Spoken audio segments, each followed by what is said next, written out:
गुरु ब्रह्म महिमा अलेख शरण। नमस्कार दर्शक वृंद, आपण मानंकु आजिर राशिफल कार्यक्रम मु एस कुमार स्वागत जनाऊँगी।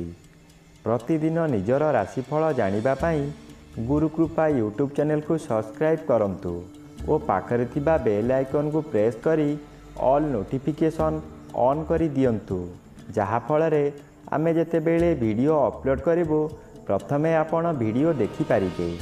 आमर यही वीडियो रे आपण संपूर्ण पंचांग सहित मेष ठारू मीन पर्यंत 12 गोटी राशिर राशिफल विषय रे जानि पारिबे। वीडियो को दयाकरी शेष पर्यंत देखंतु। वीडियोटी भल लागिथिले वीडियो को लाइक करंतु एवं आपणक प्रियजन पाखु शेयर करी जणांतु। एबे आसंतु जानिबा आज दिनर संपूर्ण पंचांग विषय। आज 2024 मसीहा जानुआरी मास 10 तारिख बुधवार, दिल्ली स्वराब्द सन 1431 साल, स्वाधीन भारताब्द 77 वर्ष, महिमाद 196 वर्ष। उत्कल गजपति श्री श्री गजपति दिव्यसिंहदेव महाराजांकर 67 अंक।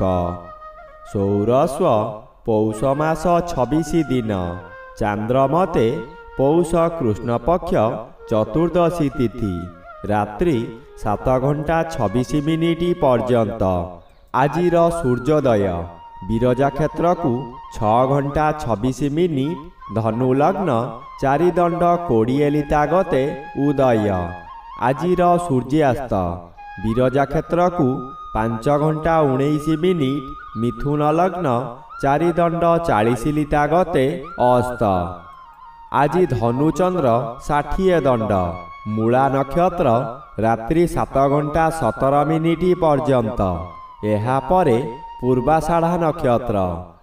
आज जन्मित शिशुर धनु राशि, क्षत्रिय वर्ण, दानवगण, रात्रि 7 घंटा 17 मिनिट गते नरगण। आज मृत व्यक्तिर पुष्कर दोष नाही। निषिद्ध खाद्य आज बिरी भोजन निषेध अटे। रात्रि 7 घंटा 26 मिनिट गते आमिष भोजन निषेध अटे।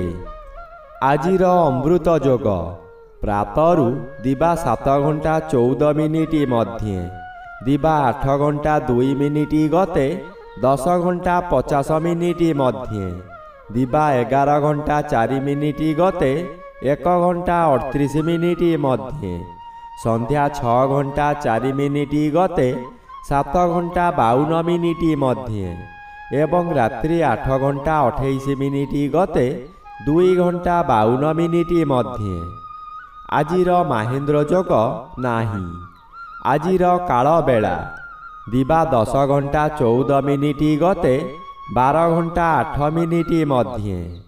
आजिर 12 बेला दिबा 12 घंटा 26 मिनिट गते 2 घंटा 24 मिनिट मध्य।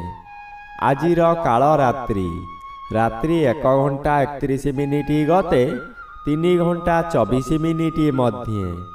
आजिर राहु काल मध्याह्न 12 घंटा ठारू 1 घंटा 30 मिनिट मध्य।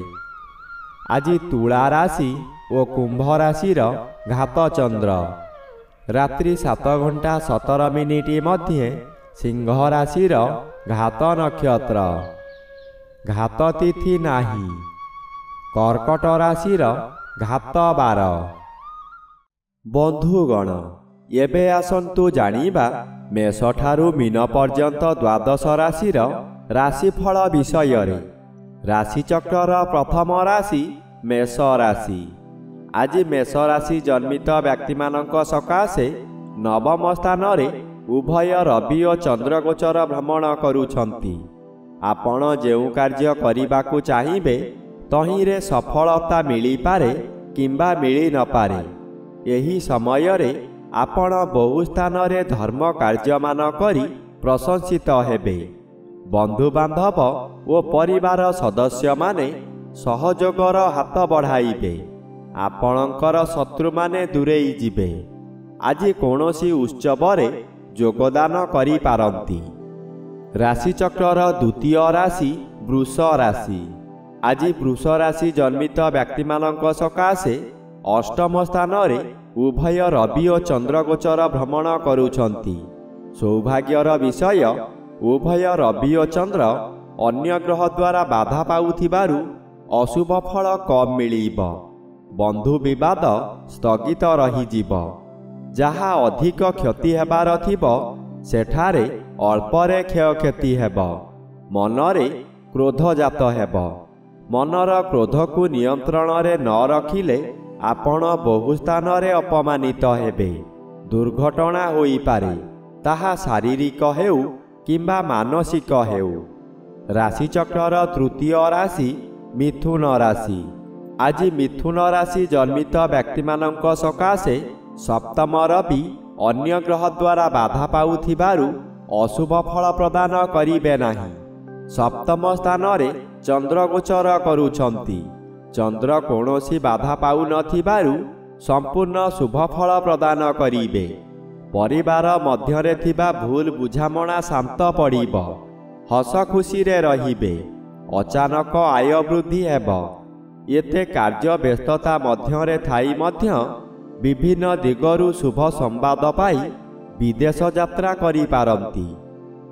ରାଶିଚକ୍ରର ଚତୁର୍ଥ ରାଶି କର୍କଟ ରାଶି। ଆଜି କର୍କଟ ରାଶି ଜନ୍ମିତ ବ୍ୟକ୍ତିମାନଙ୍କ ସକାଶେ ଷଷ୍ଠ ସ୍ଥାନରେ ଉଭୟ ରବି ଓ ଚନ୍ଦ୍ର ଗୋଚରରେ ଭ୍ରମଣ କରୁଥିବାରୁ ଆଜି ଶୁଭ ଫଳ ମିଳିବ। ଆପଣଙ୍କର ବ୍ୟବସାୟରେ ଲାଭବାନ ହେବେ। ଶରୀର ନିରୋଗ ରହିବ। ପୂର୍ବରୁ ଲାଗିଥିବା ରୋଗରୁ ମୁକ୍ତି ମିଳିବ। ଷଷ୍ଠ ଚନ୍ଦ୍ର ଶତ୍ରୁମାନଙ୍କୁ ଦମନ କରି ରଖିବ। ଅନାବଶ୍ୟକୀୟ ଯନ୍ତ୍ରଣାରୁ ମୁକ୍ତି ମିଳିବ। ବ୍ୟବହାର ଆପଣଙ୍କର ପରିବର୍ତ୍ତନ ହୋଇ ବହୁ ବ୍ୟକ୍ତିଙ୍କର ପ୍ରିୟ ପାତ୍ର ହେବେ। ଅଚାନକ ଧନଲାଭର ସୁଯୋଗ ମିଳିବ। ରାଶିଚକ୍ରର ପଞ୍ଚମ ରାଶି ସିଂହ ରାଶି। ଆଜି ସିଂହ ରାଶି ଜନ୍ମିତ ବ୍ୟକ୍ତିମାନଙ୍କ ସକାଶେ ପଞ୍ଚମ ରବି ମାସର ଦ୍ୱିତୀୟାର୍ଦ୍ଧ ହେତୁ ଆପଣଙ୍କୁ ଅଦ୍ଭୁତ ପ୍ରକାରର ସଫଳତା ମିଳିବ। ନିଜର ଜ୍ଞାନ ବଳରେ ସମସ୍ତଙ୍କର ପ୍ରିୟ ପାତ୍ର ହେବେ। ପଞ୍ଚମ ସ୍ଥାନରେ ଚନ୍ଦ୍ର ଗୋଚର କରୁଛନ୍ତି। ଅଶୁଭ ଫଳ ମିଳିବ। ହଠାତ୍ କେଉଁଠାରୁ ଦୁଃଖଦ ଖବର ପାଇ ଆପଣ ହତାଶ ହୋଇପଡ଼ିବେ। ଘାତ ନକ୍ଷତ୍ର ଥିବାରୁ ଆପଣ କି କର୍ତ୍ତବ୍ୟ ମୂଳ ହୋଇ ଦେଖୁଥିବେ, କିଛି କରିବାର ଉପାୟ ନଥିବ। ରାଶିଚକ୍ରର ଷଷ୍ଠ ରାଶି କନ୍ୟା ରାଶି। ଆଜି କନ୍ୟା ରାଶି ଜନ୍ମିତ ବ୍ୟକ୍ତିମାନଙ୍କ ସକାଶେ ଚତୁର୍ଥ ସ୍ଥାନରେ ଉଭୟ ରବି ଓ ଚନ୍ଦ୍ର ଗୋଚରରେ ଭ୍ରମଣ କରୁଛନ୍ତି।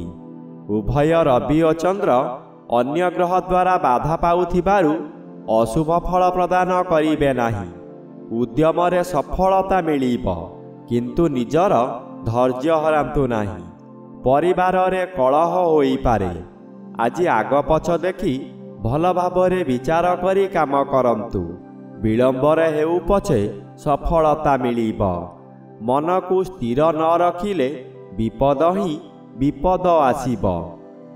ରାଶିଚକ୍ରର ସପ୍ତମ ରାଶି ତୁଳା ରାଶି। ଆଜି ତୁଳା ରାଶି ଜନ୍ମିତ ବ୍ୟକ୍ତିମାନଙ୍କ ସକାଶେ ତୃତୀୟ ରବି ଶୁଭ ଫଳ ପ୍ରଦାନ କରିବେ। କିନ୍ତୁ ଆଜି ଘାତଚନ୍ଦ୍ର ଭୋଗ ହେଉଥିବାରୁ ରବିଙ୍କର ସମସ୍ତ ଶୁଭକୁ ଖଣ୍ଡନ କରି ଅଶୁଭ ଫଳମାନ ଦିଆ କରାଇବ। ହଠାତ୍ ଶରୀର ଅସୁସ୍ଥ ହେବ। ଛାତି ଯନ୍ତ୍ରଣା ଭୋଗି ପାରନ୍ତି। ନିଶ୍ୱାସ ପ୍ରଶ୍ୱାସ ନେବାରେ କଷ୍ଟ ଅନୁଭବ କରିବେ। ବହୁ କଷ୍ଟ ଭୋଗିବେ। ଆପଣ ମାନସିକ ଭାରସାମ୍ୟ ହରାଇ କିଛି ଅଘଟଣ କରି ବସିବେ। ସତର୍କ ରୁହନ୍ତୁ। ଆଜି ଯାନବାହନ ଦୁର୍ଘଟଣା ହୋଇପାରେ। ରାଶିଚକ୍ରର ଅଷ୍ଟମ ରାଶି ବିଛା ରାଶି। ଆଜି ବିଛା ରାଶି ଜନ୍ମିତ ବ୍ୟକ୍ତିମାନଙ୍କ ସକାଶେ ଦ୍ୱିତୀୟ ସ୍ଥାନରେ ରବି ଓ ଚନ୍ଦ୍ର ଗୋଚର ଭ୍ରମଣ କରୁଛନ୍ତି।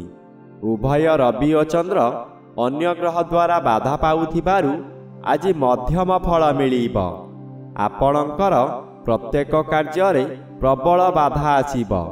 ଏପରିକି କାର୍ଯ୍ୟ ସାରିବା ପରେ ସେ କାର୍ଯ୍ୟ କାମରେ ଲାଗି ନପାରେ।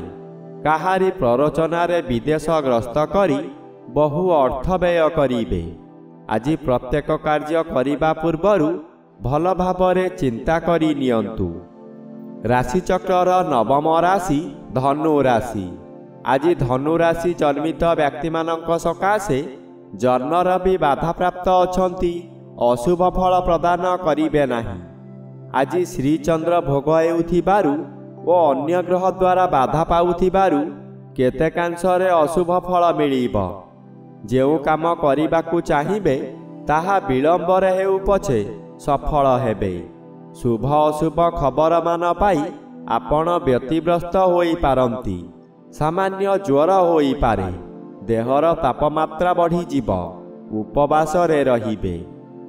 ରାଶିଚକ୍ରର ଦଶମ ରାଶି ମକର ରାଶି। ଆଜି ମକର ରାଶି ଜନ୍ମିତ ବ୍ୟକ୍ତିମାନଙ୍କ ସକାଶେ ଦ୍ୱାଦଶର ବି ବାଧାପ୍ରାପ୍ତ ଅଛନ୍ତି, ଅଶୁଭ ଫଳ ପ୍ରଦାନ କରିବେ ନାହିଁ। ଦ୍ୱାଦଶ ଚନ୍ଦ୍ର ଗୋଚରରେ ଭ୍ରମଣ କରୁଛନ୍ତି, ଅଶୁଭ ଫଳ ମିଳିବ। ମନରେ ଗ୍ଲାନି ବଢ଼ିଯିବ। ଆୟ କମିଯିବ। ଋଣ କାରବାରରେ ହାନି ଘଟିବ। ଅଯଥାରେ ବହୁ ସ୍ଥାନକୁ ଗମନ କରିବେ। ବହୁ ଅର୍ଥହାନି ହେବ। ପରିବାର ମଧ୍ୟରେ କଳହ ହୋଇପାରେ। ହାତ ପାଆନ୍ତାରେ ଥିବା ଅର୍ଥ ହାତରୁ ଖସିଯିବ। ରାଶିଚକ୍ରର ଏକାଦଶ ରାଶି କୁମ୍ଭ ରାଶି। ଆଜି କୁମ୍ଭ ରାଶି ଜନ୍ମିତ ବ୍ୟକ୍ତିମାନଙ୍କ ସକାଶେ ଘାତଚନ୍ଦ୍ର ଭୋଗ ହେଉଛି। ଘାତଚନ୍ଦ୍ର ସର୍ବଦା ଅଶୁଭ ଫଳ ମିଳିବ।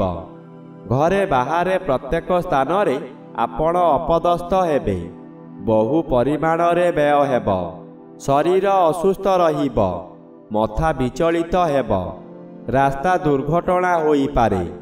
ନିଜ ମନକୁ ଶାନ୍ତ ନ କଲେ ନିଜକୁ ନିଜେ ଦଣ୍ଡ ଦେଇ ହଇରାଣ ଓ ଲୋକହସା ହୋଇପାରନ୍ତି। ଏକାଦଶର ବି ଗୋଚରରେ ଭ୍ରମଣ କରୁଥିବାରୁ ଅଚାନକ କେଉଁଠାରୁ ଅର୍ଥ ମିଳିପାରେ। ରାଶିଚକ୍ରର ଦ୍ୱାଦଶ ବା ଶେଷ ରାଶି ମୀନ ରାଶି। ଆଜି ମୀନ ରାଶି ଜନ୍ମିତ ବ୍ୟକ୍ତିମାନଙ୍କ ସକାଶେ ଦଶମ ସ୍ଥାନରେ ଉଭୟ ରବି ଓ ଚନ୍ଦ୍ର ଗୋଚର ଭ୍ରମଣ କରୁଥିବାରୁ ଆଜି ଦିନଟି ଶୁଭ ଫଳ ମିଳିବ। ଆପଣ ଉଚ୍ଚସ୍ଥାନୀୟ ବ୍ୟକ୍ତିଙ୍କଠାରୁ ସମ୍ମାନିତ ହେବେ। ସେମାନଙ୍କ ସାହାଯ୍ୟରେ ବହୁ ବଡ଼ ବଡ଼ କାମ ହାସଲ କରିପାରିବେ। ଏଭଳି କାମ କରିବେ ଆପଣଙ୍କୁ ବହୁ କର୍ମଚାରୀ ଅନୁକରଣ କରିବେ। ଉଚ୍ଚ ସମ୍ମାନର ଅଧିକାରୀ ହେବେ। ଆପଣ ଆଜି ବହୁ କାର୍ଯ୍ୟ ହାସଲ କରିପାରିବେ।